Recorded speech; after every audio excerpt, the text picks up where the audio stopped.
Well, it's another video on another subject about another video about the subject of the plan. And in this video, we're going to talk about funding on nonprofits in New York is so bad compared to every other state in this country. So this is an article in Newsday. Obviously, South Shore 12 couldn't be bothered to talk about this because, South Shore 12, they're gearing to the privilege right here. They're living it up. They don't have to worry about nonprofits because they got jobs and relationships in Wall Street, so they don't have to worry about that. So it says nonprofit numbers, jobs decline in New York State. So it says New York State saw a decline in the number of nonprofit organizations and jobs they provided in a 5-year period ending in 2022. Now, this is talking about agencies like mine that, like I said, my smaller agency got gobbled up by a much larger one. And as a result of those things, this is part of the reason why they don't have even the personnel. It's very hard to reach people sometimes over there. It's just another part of the plan. So I'll get on with the article, I guess, right?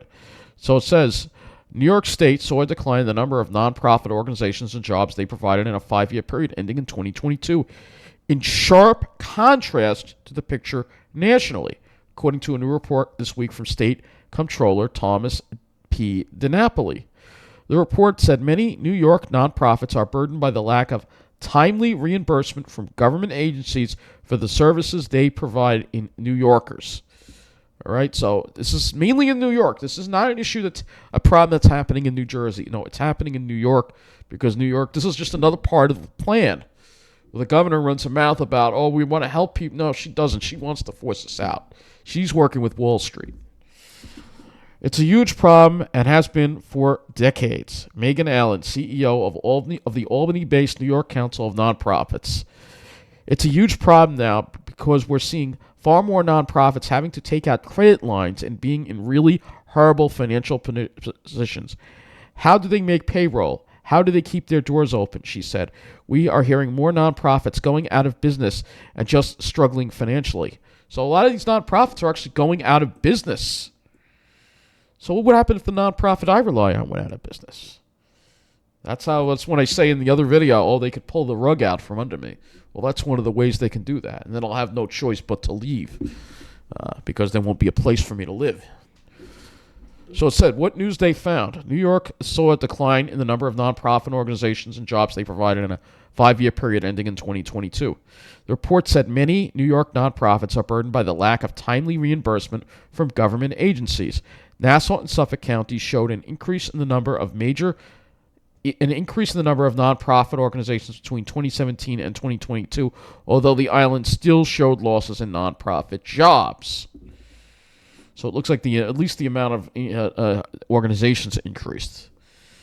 DiNapoli, and he forwarded to the report, the critical role of nonprofits in New York highlighted nonprofit organizations' importance to the local and state economies, citing the vast array of services those organizations provide and the number of people they employ. According to the report, there were 33,536 nonprofits in New York in 2022, out of more than 344,000 nationwide.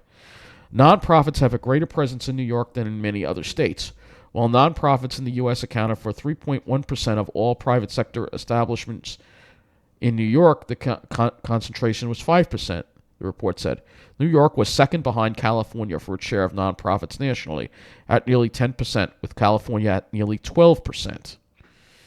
Nonprofits provided over 1.3 million jobs with $96.8 billion in total wages, ranking the New York State among the highest in the nation for those measures. DiNapoli added, however, nonprofits in New York have been shrinking since 2017, both in number of establishments and in number of jobs, while expanding in the rest of the nation. In all of the state's regions, nonprofit employment in 2022 was lower than in 2017. The report said New York's nonprofit sector had higher average annual wages than other states. The report said New York lost 626 nonprofit organizations between 2017 and 2019, but recovered 453 over the next 3 years for a net loss of 173 organizations. The report focuses on nonprofit charitable organizations listed as 501c3s and analyzed data from the U.S. Bureau of Labor Statistics between 2017 and 2022, the most recent available. According to the report, all of the 10 regions in the state saw employment declines among their nonprofit organizations, although the chart showed Long Island had the smallest employment decline at 1.3%. So there is some good news in this. There's a little bit of a silver lining in the cloud that Long Island was actually fared the best of anywhere in the state in regard to this issue. Nassau and Suffolk counties showed an increase in the number of nonprofit organizations between 2017 and 2022, unlike other parts of the state, although the island still showed losses in nonprofit jobs, which definitely makes sense because, again, there are less people at my agency than there used to be. Mark Johnson, Dean-Apples, because my agency was primarily a mental health agency. They got gobbled up by a bigger agency that does a bunch of different things, not just mental health, but they do medical stuff. So it says, Mark Johnson, Dean-Apples press secretary, wrote in an email, there were 3,204 nonprofit establishments on Long Island in 2022, 85 more than in 2017. However, there were nearly 2,000 fewer jobs over this time period. The report says 2,000 fewer people working there. Yeah, that about makes sense. The report applauded the vital work that nonprofits do, but said many were hampered by a lack of timely reimbursement from government agencies that they are in contract with to provide services. Concerns echoed by several Long Island nonprofit leaders. So I'm guessing the state here is not paying them because, again, we have a governor that's more interested in serving the needs of Wall Street than the people of the state. Nonprofits provide a wide array of services and benefits to people living in New York, including mental health, early childhood education, shelter and services for the homeless, recovery aid from storms and other weather events, public safety, and arts and cultural programs. And mental health there, that's the first thing listed. All right, so that's one of the most important things. That's how this is what I rely on. However, it said nonprofits are often reimbursed late for services by government entities, causing cash flow burdens, relying on loans or lines of credit to make existing payroll or other expenses, including costs for which they are not reimbursed. So, again, the state, Wall Street just keeps raking it in. All right, they've been losing a little bit, but the state, Wall Street doesn't have to suffer, but it's the nonprofits that have to suffer. Because, again, you have a state government that's there to serve Wall Street. And getting back to the article, it says the report said over 5,000 contracts, 56% of contracts with state agencies subject to PCL, prompt contracting law requirements, were processed late, citing a 2023 annual report. Organizations are working 6, 7, 8 months without payment on their contract. That's pretty difficult math arrangement. Agencies have to make payroll, said Teresa Regante, president and CEO of United Way Long Island, based in Deer Park. Regante said that the loss of the big infusion of federal dollars during the COVID-19 pandemic that waned in 2022 may have played a role in the loss of jobs in the nonprofit sector, as well as keeping up with the competitive wages. And, of course, that's the other angle of it. Long Island, very expensive place to live, and they can't really offer an appealing pay scale for people because there's no way they can survive on that on Long Island.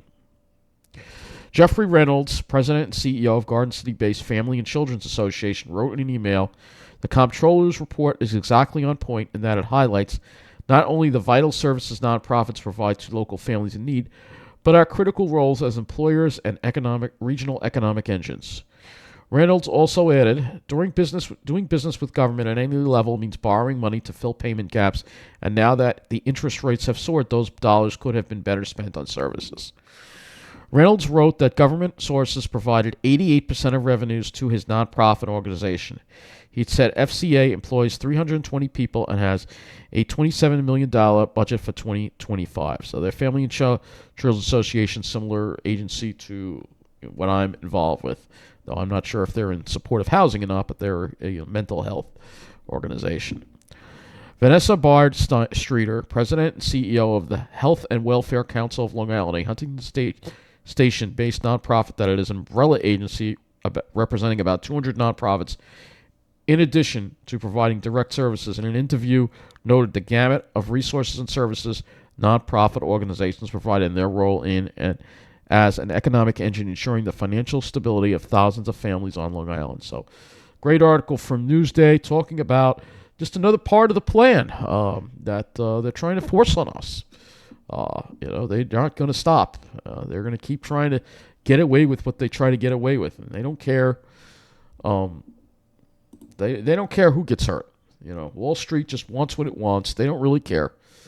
And hey, for me.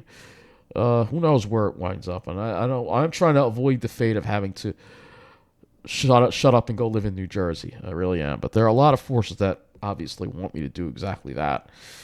But I'm gonna keep fighting every step of the way. Have a good night.